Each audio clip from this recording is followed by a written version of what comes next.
It would get discouraging after 3 to 4 weeks and you're not seeing changes.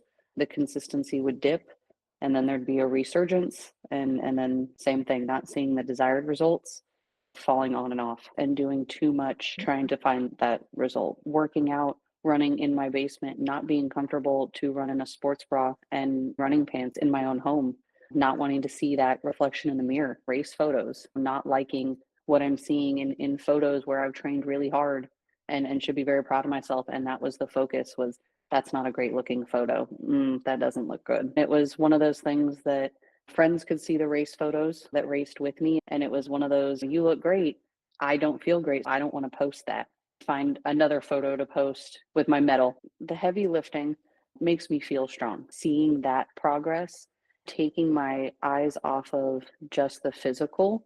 What do I look like in the mirror today? What do I look like working out? I have to get comfortable and sending you the videos of me doing these movements. I'm lifting 130 pounds. I'm not worried about that. I'm more impressed that I can get that weight off the ground. I'm not focused on what do I look like in that shirt. I'm focused on check me out. I can do hard things. I can lift heavy stuff.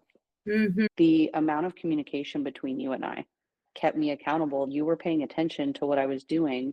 There's someone who's going to notice that day, not a week from now, not even 3 days from now. Hey, you know, what's going on with the meals? How's your form's looking good? Or we need to work on that. Or even just, hey, I'm not feeling awesome. Okay, what's up? What's wrong?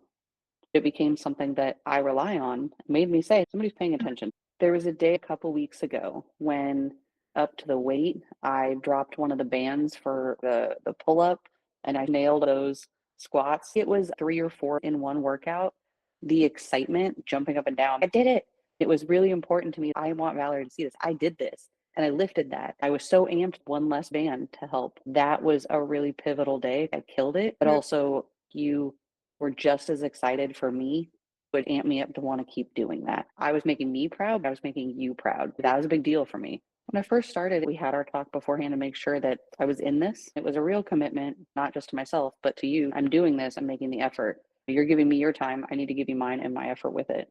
As it's progressed, I've I come to expect it. I enjoy it. I'll even be like, "Did you see my video? Did you see my the cat in the video?" And I'm coming to you for that. It's part of my everyday, my week. I look forward to it and I enjoy it. It's not overwhelming. It's not another data point trying to hit me and needing my attention. It is a staple of my day. Mhm. It's not something like, oh, I got to rush through it. I got to get it done. I got to check the box. If it's like that, it's because other things are crazy and it's rare, but it is an integral part of my day, whether it's the morning, the middle of the day, or the afternoon, or evening. My body is so used to running. You have fit it into my plan since that is something that's important to me. I have races on a regular basis that I'm training for. The strength training has supplemented and improved running. It seems counterintuitive because everyone, myself included, thinks cardio equates to calorie burn. There is a fear. I see the muscular changes, the physical changes, and that wasn't happening when running was the primary focus. I don't have to sacrifice running for training or training for running. That was something that was in the past.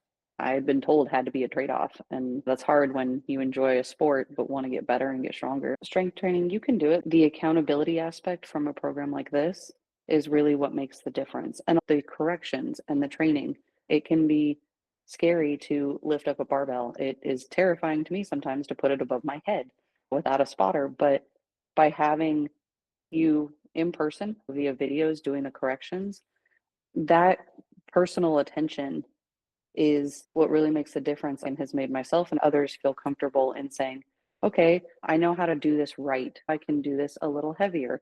I can do things that I didn't think I could do, and maybe people wouldn't push themselves to do on their own.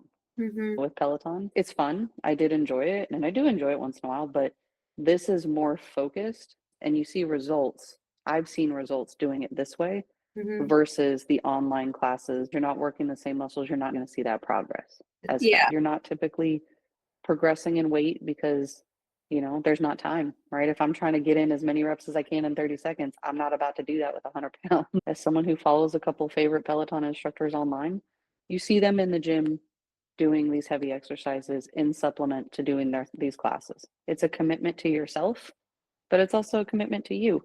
And this community that is there is really encouraging.